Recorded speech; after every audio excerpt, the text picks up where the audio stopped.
us very well, knows how close we are.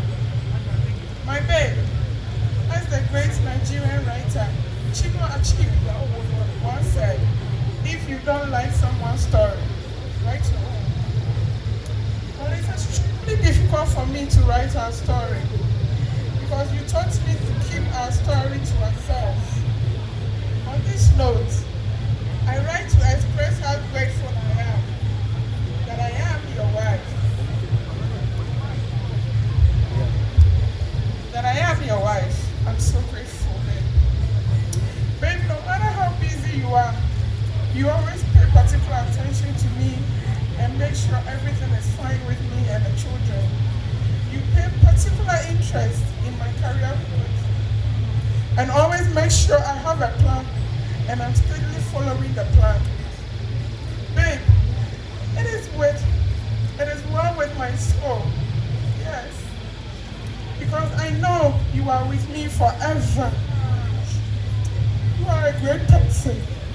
And the impact you made in my life and that of the children will never be forgotten. How you always make sure we pray together as a family every morning before leaving the house. The morning affirmations you make everyone recite. We still do them because it was very important to you and also has a positive result on us. You told me that everyone who wants to be the best in life must learn, and that is the only way to be successful. Also, babe, you always assure me that quitting is not an option for you.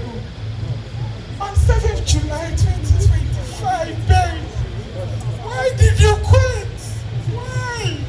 I don't get it.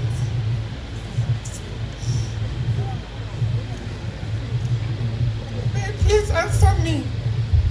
This silence is too long for me. I cry myself to bed every night. I'm not to answers why you left, babe. I love you, babe. And in my next life, I will still choose you over again. You fought a good fight. And you forever be my hero. Praise to our baby. I love you.